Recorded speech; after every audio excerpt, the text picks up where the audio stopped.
científica e históricamente, se ha podido comprobar el suceso más grande de la humanidad, la representación del drama cósmico, expresado a través de la vida de Jesús el Cristo.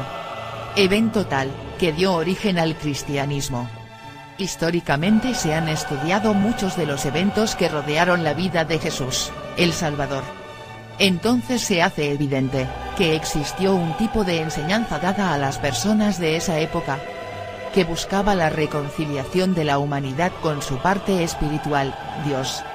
Y que además los métodos de enseñanza se mostraban de acuerdo a la capacidad de las gentes.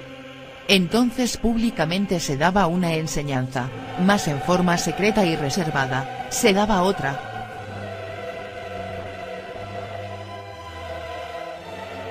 Él respondiendo, les dijo: porque a vosotros, os es dado saber los misterios del reino de los cielos, mas a ellos no les es dado. Mateo 13:11. Es aquí donde Jesús, como método de enseñanza pública, utiliza las parábolas o metáforas, con el propósito de dar a entender a la mayoría, por lo menos, la parte superficial de su enseñanza. Teniendo ojos, no veis, y teniendo oídos, no oís, y no recordáis. Marcos 8:18. Sin embargo, las personas de esa época, por diferentes sucesos políticos y sociales, quedaron únicamente con esa envoltura del conocimiento, dejando de lado el conocimiento real y profundo, que solo en esta época, se está manifestando públicamente.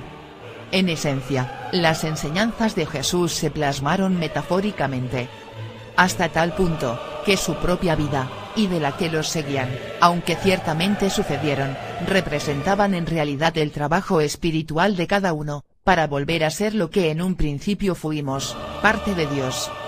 Es decir, no es solo historia, es la labor que vinimos a realizar cada uno de nosotros, aquí, y ahora. Respondió Jesús, y le dijo: de cierto te digo, que el que no naciere de nuevo, no puede ver el reino de Dios. Juan 3:3. El Cristo no es del tiempo, no es un punto obligado en la historia. Yo soy el Alfa y el Omega, el principio y el fin, el primero y el último. Apocalipsis 22:13.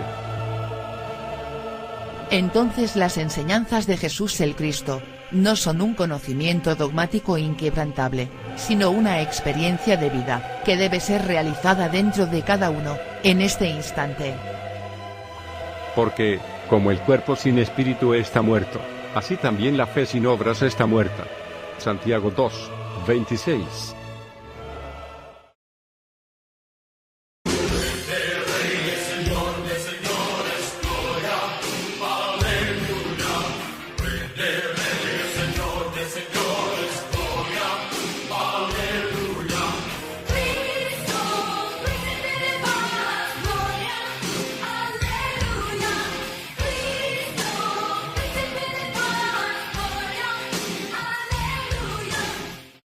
Antes del principio, existió lo increado, que había de convertirse en la creación. Dios hizo la creación, utilizando como base, la sustancia Cristo, el fuego, el amor, la palabra, el logos, el verbo creador. En el principio era el verbo, y el verbo era con Dios, y el verbo era Dios. Este era en el principio con Dios, todas las cosas por él fueron hechas.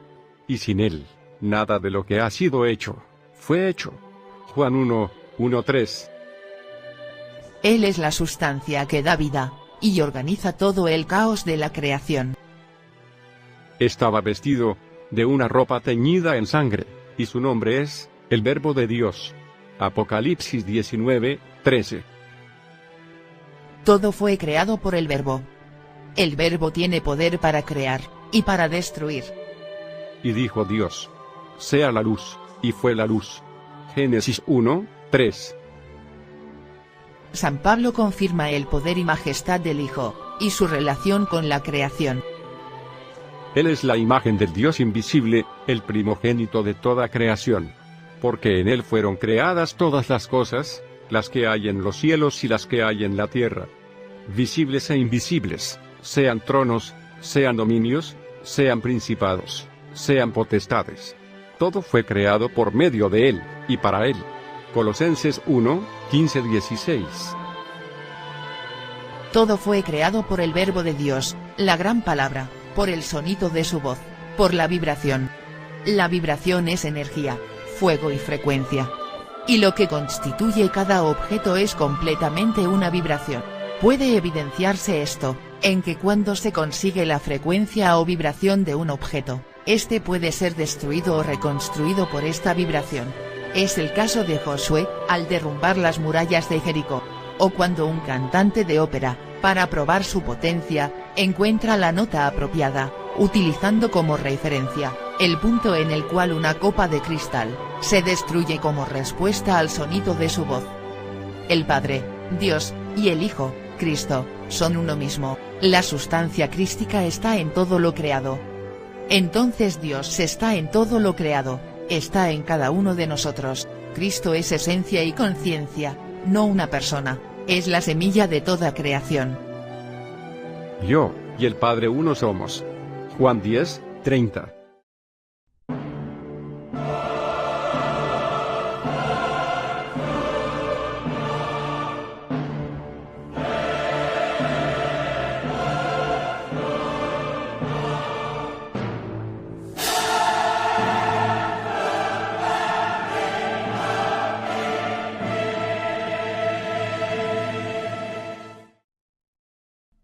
Cristo, del griego Krestos, que significa ungido, de acuerdo al drama cósmico, es a quien debemos encarnar en nosotros mismos.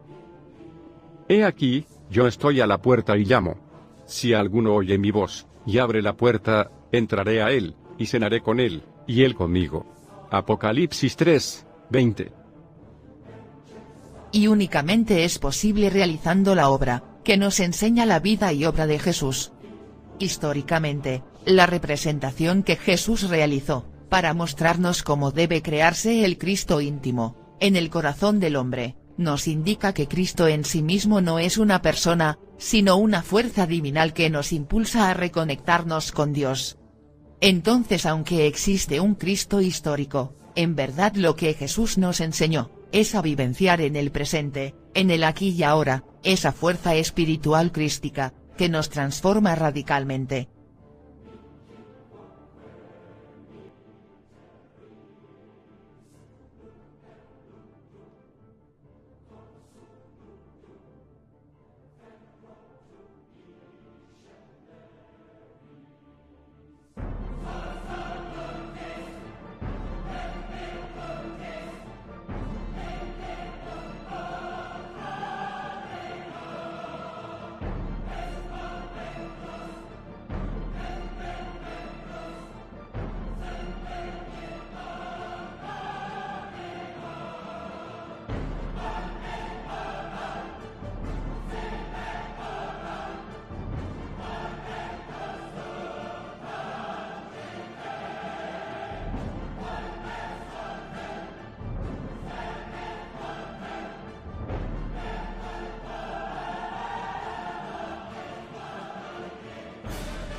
Lo que podemos evidenciar, es que el término Cristo, se fue ajustando hasta que se centralizó.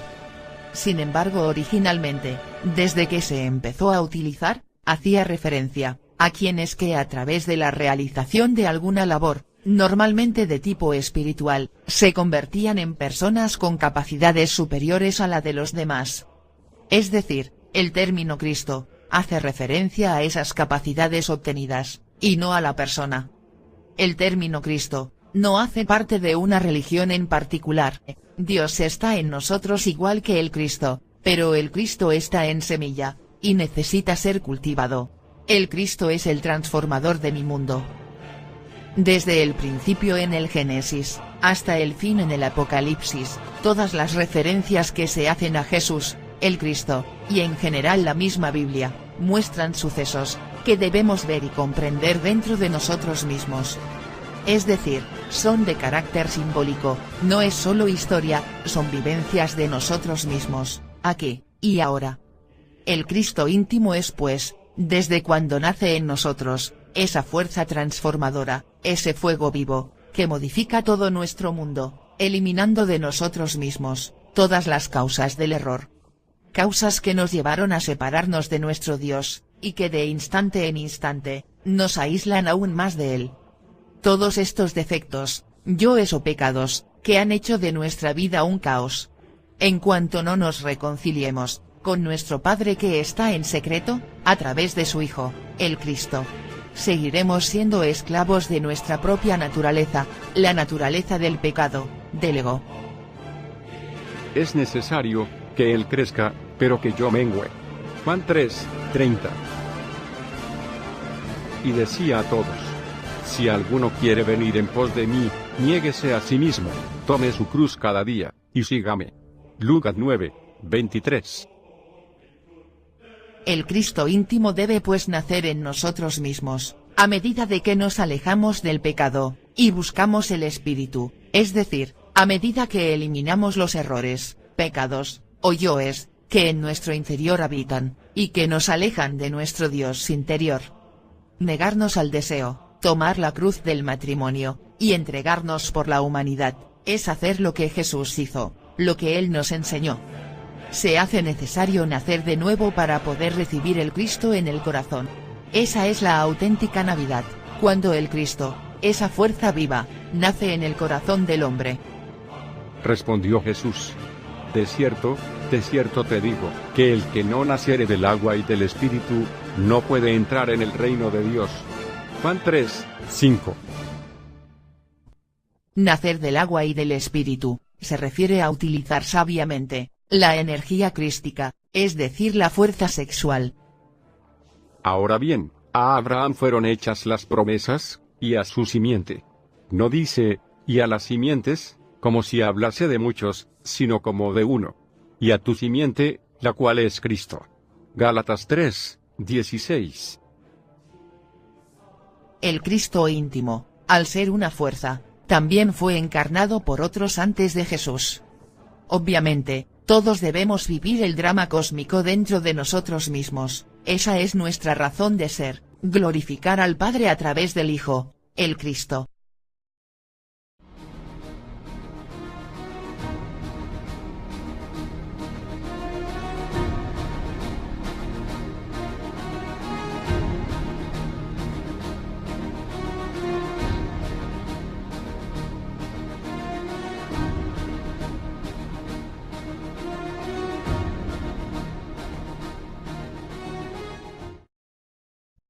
El nacimiento del Cristo como esencia, sustancia y vida, en el corazón del hombre, es el acontecimiento más importante que puede realizar una persona.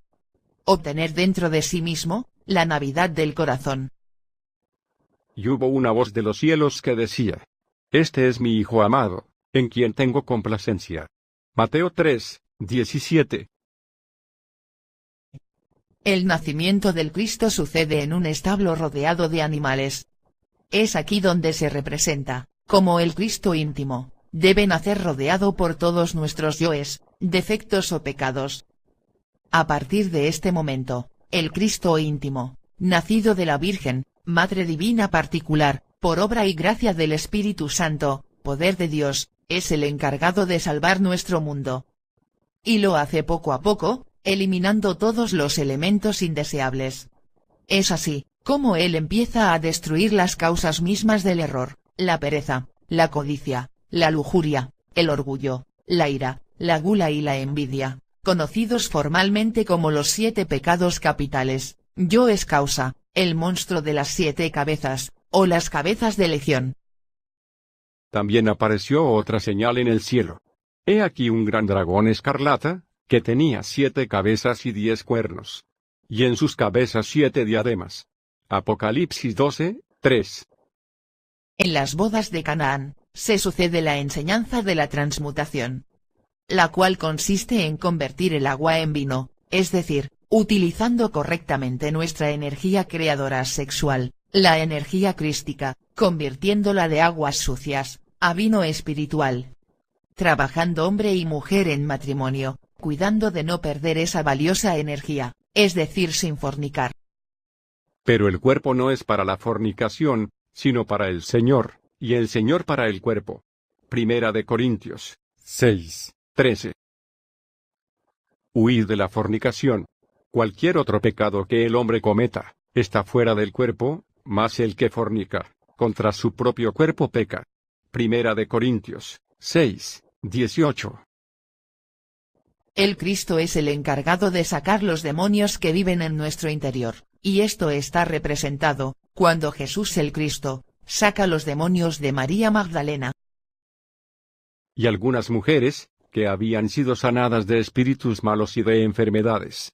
María, que se llamaba Magdalena, de la que habían salido 7 demonios. Lucas 8:2. Esos 7 demonios son el dragón de las 7 cabezas, los pecados capitales, el ego. La Cuaresma se refiere a los 40 días, en los que el Cristo será preparado y tentado por todos nuestros yoes, o pecados, unidos como uno solo, Satanás. Para que no realice la obra, para la cual está destinado, volver al Padre. Jesús, respondiendo le dijo: Escrito está, no solo de pan vivirá el hombre, sino de toda palabra de Dios. Lucas 4:4. El Cristo íntimo en sí mismo, es humildad e inocencia, mostrándonos hacia dónde debe dirigirse nuestro trabajo interior. Y dijo: De cierto os digo, que si no os volvéis, y si no os hacéis como niños, no entraréis en el reino de los cielos. Mateo 18:3. Te alabo, Padre, Señor del cielo y de la tierra, porque escondisteis estas cosas de los sabios, y de los entendidos, y las revelaste a los niños. Mateo 11:25. Ya en este punto, el Cristo se reconoce también por otros nombres, como el Salvador del mundo, se encarga de salvar mi mundo interior. Que os ha nacido hoy, en la ciudad de David, un Salvador que es Cristo, el Señor. Lucas 2:11. El Redentor nos libera de la esclavitud de nuestros pecados, del ego, de los yoes, etc. El Hijo del Hombre deberá nacer en el corazón del hombre. Y también le dio autoridad de hacer juicio, por cuanto es el Hijo del Hombre. Juan 5:27. El Hijo de Dios, nuestro Padre que está en secreto, es quien nos lo envía. Él es la imagen del Dios invisible, el primogénito de toda la creación. Colosenses 1:15. Es el Rey de Reyes, y Señor de Señores, está por encima de todo lo creado, inclusive de nuestros propios defectos o pecados, porque Él es el increado, es el guerrero. Tiene su propósito, enfrentarse a nuestros pecados, y eliminarlos. No penséis que he venido para traer paz a la tierra, no he venido para traer paz, sino espada. Mateo 10:34. El Cristo es la roca, la piedra angular, es la base de todo el trabajo sobre sí mismo. Ni aun esta escritura habéis leído. La piedra que desecharon los edificadores, ha venido a ser cabeza del ángulo. Marcos 12:10. El Cristo ingresa a Jerusalén, montado en un burro, animal que siempre ha representado el recinto de nuestros yoes o pecados, es decir, la mente. Esto entonces nos está mostrando, que el Cristo se encarga de dominar la mente, nuestros demonios. Y los demonios le rogaron diciendo: Si nos echas fuera, permítenos ir a aquel hato de cerdos. Mateo 8:31. Además nos indica que, esa es la única manera de entrar a la Jerusalén celestial, la casa del Padre, con el trabajo de gobierno de nuestra propia naturaleza, eliminando nuestro ego, pecados o demonios, completado. El templo se refiere a nuestro cuerpo físico, lugar donde en este momento, viven nuestros defectos psicológicos, pecados o yoes, es decir, los mercaderes que el Cristo también deberá expulsar de él, con el propósito de purificarlo. Pues os digo, que uno mayor que el templo, está aquí. Mateo 12:6. Cuando el Cristo se refiere a los diezmos y primicias, en realidad se está refiriendo a dar lo mejor de nosotros para Dios, el Ser, el Espíritu. Entonces el Espíritu solamente entiende al Espíritu. Entonces les dijo: Pues dad al César lo que es del César, y a Dios lo que es de Dios. Lucas 20:25. Lo mejor de nosotros, es darnos a nosotros mismos, como sacrificio vivo para Dios. La última cena, es una representación del propio trabajo de Jesús el Cristo, que al igual que todos los eventos anteriores del drama cósmico, debe ser vivida dentro de nosotros mismos. Yo soy el pan de vida. Juan 6:48. Respondió Jesús, y le dijo: Si conocieras el don de Dios, y quién es el que te dice, dadme de beber, tú le pedirías, y él te daría agua viva. Juan 4:10. Los fariseos representan los aspectos de nuestra mente o psiquis, nuestros pecados o yoes que tienen que ver con la hipocresía, respecto al trabajo interior.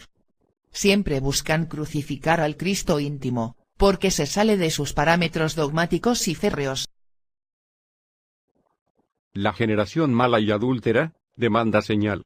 Pero señal no les será dada, sino la señal del profeta Jonás, y dejándolos se fue.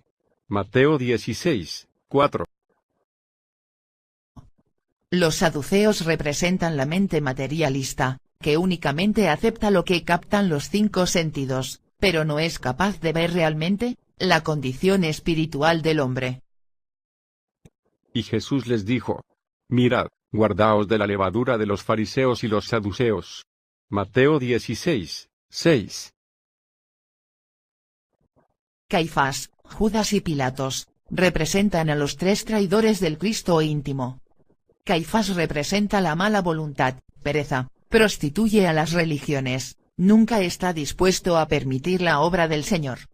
Es el enemigo del Cristo, no quiere que haga el trabajo, que el ser, Dios, le encomendó. Entonces Caifás, uno de ellos, sumo sacerdote aquel año, les dijo: Vosotros no sabéis nada. Juan 11:49.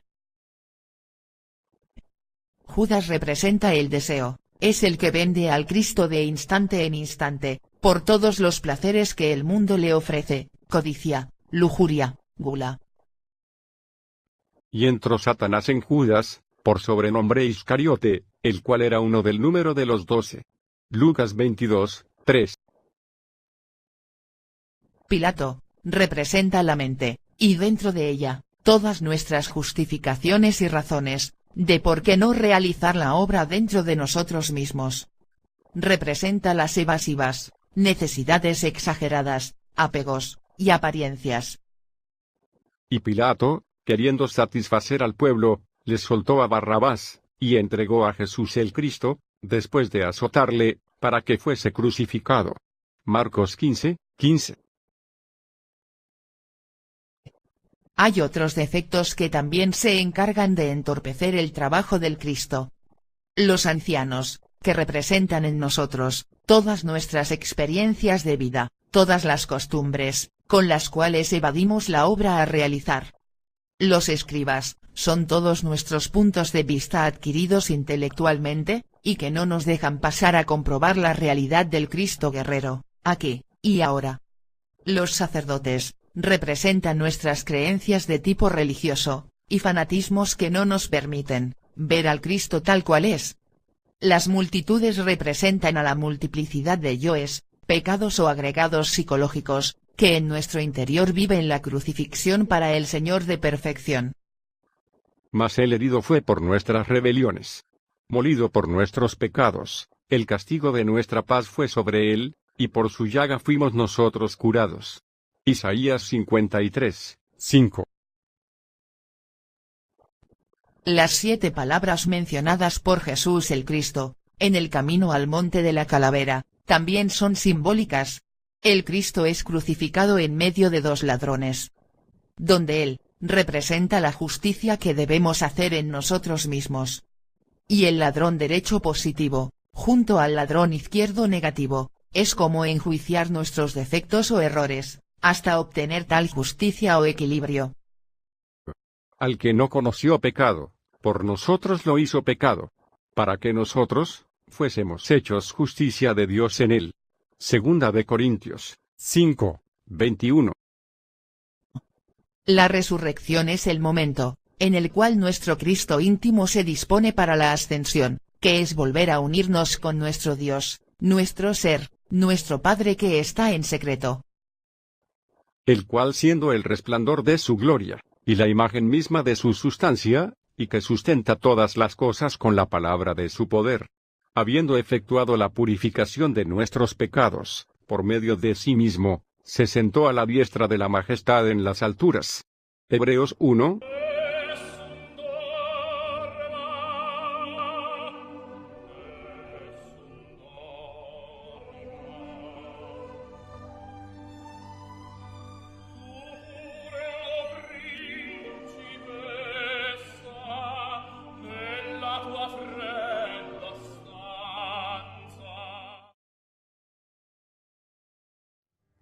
El Cristo es el creador y transformador de todas las cosas, es la energía que dio origen al universo, y es la energía que hará de nosotros una obra maestra, fiel reflejo de quien nos creó. Adán es el prototipo del hombre de pecado que vive en nosotros, y Cristo es el prototipo del hombre perfecto que debemos crear en nosotros. Y los hombres se maravillaron diciendo: ¿Qué hombre es este, que aún los vientos y el mar le obedecen? Mateo 8:27. Es la energía, es el fuego, es la semilla, es el germen, es la simiente de nosotros mismos, es la energía sexual, que sabiamente manejada nos convierte en superhombres, o supermujeres del cosmos del infinito. Jesús el Cristo le dijo: Yo soy el camino y la verdad, y la vida. Nadie viene al Padre sino por mí. Juan 14:6. Es esencia y es conciencia, es luz, es sabiduría, es fuego, es amor, es el componente fundamental de todo lo creado. Extraña simbiosis la del Cristo Jesús. El Cristo hombre, rara mezcla de lo divino y de lo humano, de lo perfecto y de lo imperfecto, prueba siempre constante para el Logos. Lo más interesante de todo esto, es que el Cristo secreto es siempre un triunfador, alguien que vence constantemente a las tinieblas. Alguien que elimina a las tinieblas dentro de sí mismo, aquí, y ahora. Y sabéis, que Él apareció para quitar nuestros pecados, y no hay pecado en Él. Primera de Juan 3:5. Debemos pues, mediante la práctica crear el Cristo íntimo en nosotros mismos. Hijitos míos, no amemos de palabra, ni de lengua, sino de hecho y en verdad. Primera de Juan 3:18. Dentro de nosotros está un Cristo en potencia, esperando por nosotros, para transformar todo nuestro mundo interior. Yo te he glorificado en la tierra, he acabado la obra que me diste que hiciese. Ahora pues, Padre, glorifícame al lado tuyo, con aquella gloria que tuve contigo, antes que el mundo fuese. Juan 17:4-5.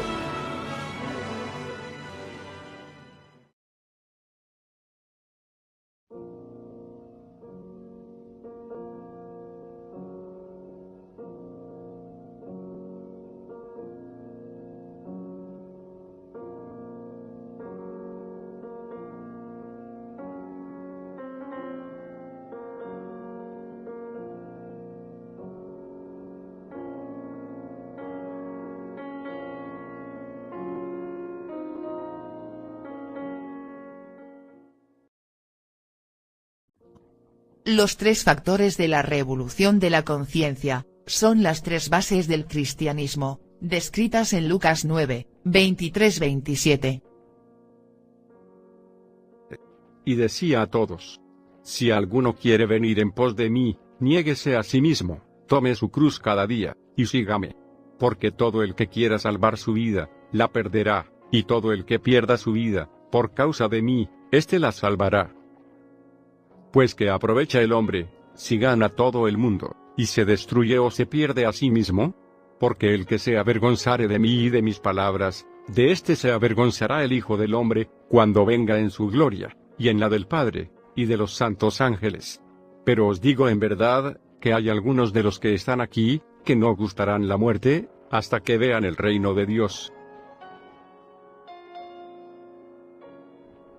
Negarse a sí mismo, es eliminar todos los defectos o pecados, que existen en nuestro interior, la ira, envidia, codicia, lujuria, orgullo, gula, pereza, y todas sus subdivisiones. Tomar la cruz, es trabajar con la energía crística, o energía sexual. Hombre y mujer, en matrimonio legalmente constituido, con el propósito de crearnos a nosotros mismos. Seguirlo, es hacer lo que Jesús, con su Cristo encarnado nos enseñó. Es decir, compartir su evangelio, para ser practicado y vivido con toda la humanidad.